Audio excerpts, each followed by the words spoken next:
Olá pessoal, estou aqui para mais uma aula de Biologia e hoje eu vou falar sobre os tipos sanguíneos, começando com o sistema ABO. Vocês sabem que muitas pessoas, após uma transfusão de sangue, passam por alguns problemas, alguns acidentes ocorrem após essa transfusão. E são esses acidentes que nós vamos estudar hoje. Por que eles acontecem?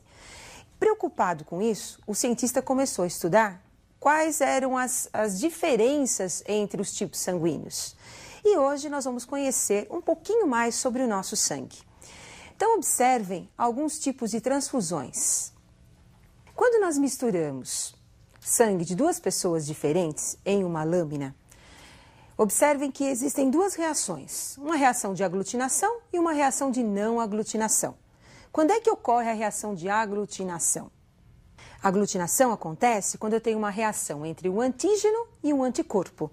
O antígeno é aquela molécula estranha presente nas hemácias, enquanto que o anticorpo é uma proteína específica produzida contra o antígeno. Então, de acordo com a aglutinação, é que nós classificamos os tipos sanguíneos.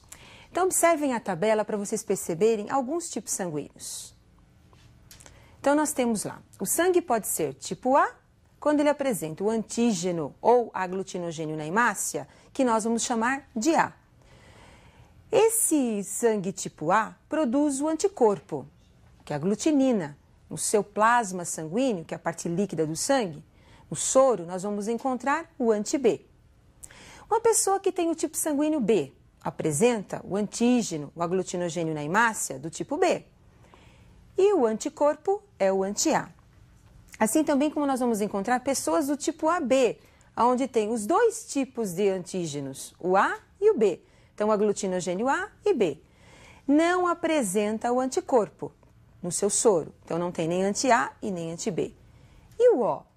O O, como não tem, também chamado de zero, como ele não tem aglutinogênio na sua hemácia, então nós vamos encontrar no seu soro a presença de anti-A e também do anti-B.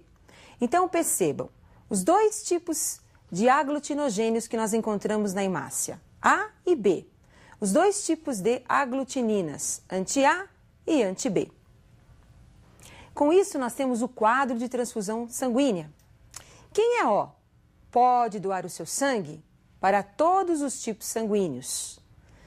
Quem é A pode doar o seu sangue para o A e para o AB. Quem é B? Para ele mesmo e também para o AB. E quem é AB? O AB pode receber de todos os tipos sanguíneos, porém só pode doar o sangue para o AB. Então nós podemos chamar o O de doador universal, porque o O é aquele tipo sanguíneo que pode doar o seu sangue para todos os outros tipos de sangue, porque ele não apresenta aglutinogênio.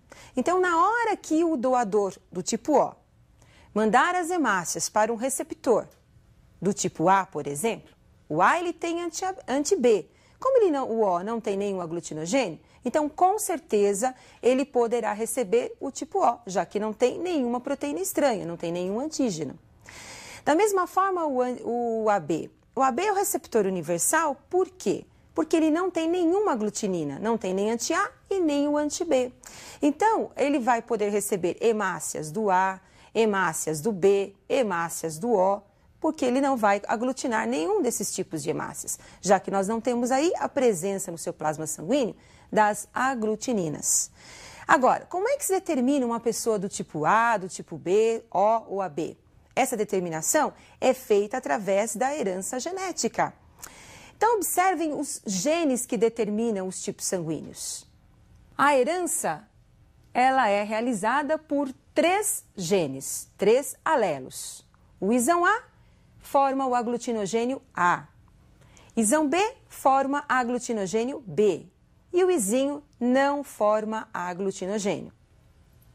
Com isso, nós temos o tipo A, produção do aglutinogênio A, apresenta genótipos do tipo isão A, percebam, os dois genes são iguais, então eu chamo de homozigoto. Ou o genótipo isão A, izinho. Agora nós temos um genótipo heterozigoto. O isão A, que é dominante, e o izinho, que é o recessivo. A pessoa do tipo B também pode ser homozigota, isão B, ou hétero, isão B, izinho.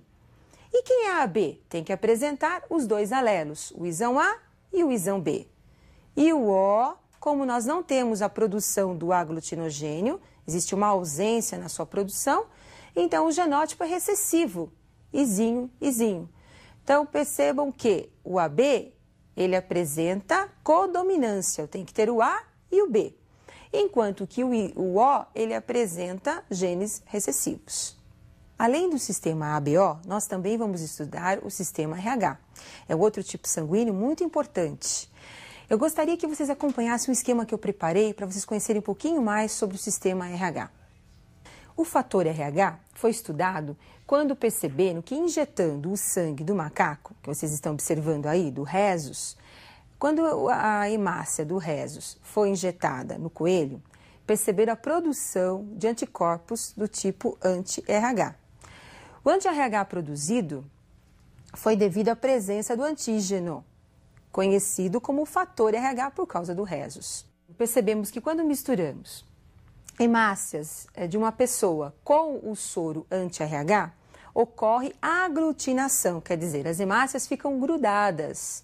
Como as hemácias estão grudadas, essas pessoas são chamadas de positivas. Da mesma forma, quando você pega uma pessoa, o sangue de uma determinada pessoa, e mistura com anti-RH e não tem aglutinação, então nós chamamos essas pessoas de negativas. Então, as pessoas positivas aglutinam o seu sangue em presença do anti-RH, porque elas apresentam o fator RH. As pessoas negativas não aglutinam o seu sangue, porque existe a ausência do fator RH. Agora, e como é que fica a transfusão de sangue no caso de pessoas positivas e negativas? Então, observem o quadro. O doador positivo pode doar o seu sangue para também positivo, receptor positivo. Negativo para o negativo e também o negativo para o positivo. O mesmo não pode acontecer entre o positivo e o negativo. Por quê?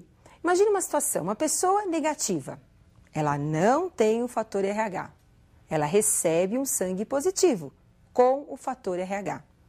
Esse fator RH é considerado antígeno pelo receptor e esse receptor passa a produzir o anti-RH, a aglutinina anti-RH, que é o anticorpo. Com isso nós poderemos ter a aglutinação, grumos são formados, coágulos são formados e nós temos aí uma transfusão incompatível. Mas o problema maior do estudo do RH é a eritroblastose fetal, uma doença que afeta o recém-nascido. E é sobre essa doença que nós vamos conversar um pouquinho. Observem o esquema que eu preparei para vocês.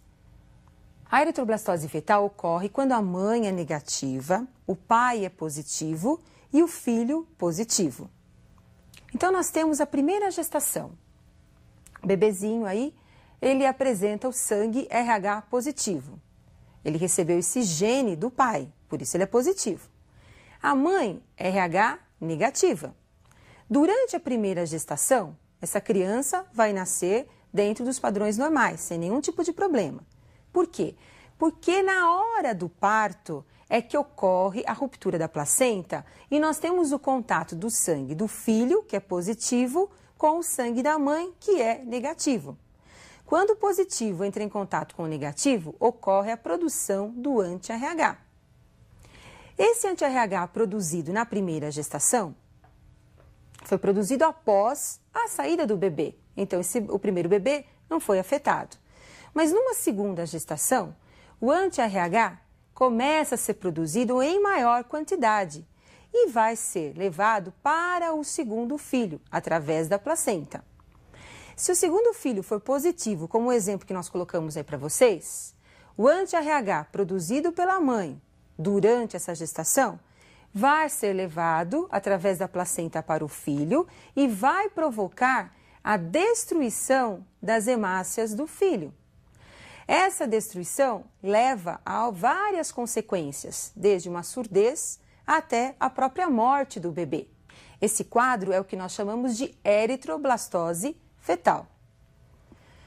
Então, pessoal, olha, então não pode esquecer, a eritroblastose fetal só vai acontecer quando a mãe é negativa, o pai é positivo.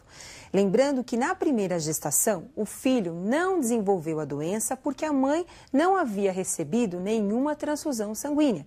Então, ela é negativa, não tem anti-RH. Observe então a tabela com os genótipos das pessoas positivas e negativas. Então, nós temos as pessoas que são positivas apresentam o genótipo R1, aí representado como R1Hzinho, por causa do rhesus, ou também Dzão. Mas a pessoa positiva pode ser híbrida, heterozigota, então ela pode ser Rzinho ou Dzinho. E o negativo? O negativo, ele é recessivo, Rzinho ou Dzinho. Então percebam, o pai positivo e a mãe negativa, com o nascimento de um filho positivo, ele herdou o gene do seu pai. Se nós tivéssemos um casal onde o pai é negativo, mãe negativa, todos os filhos serão negativos. Com isso, nós não vamos ter nenhum tipo de problema em relação à eritroblastose fetal. Mas você tem que aprofundar um pouquinho mais sobre esse assunto. E eu espero que você possa conhecer um pouquinho mais sobre os cruzamentos do sistema ABO e RH, porque esse assunto é muito importante para você. E eu aguardo você para a nossa próxima aula de Biologia. Até mais, pessoal!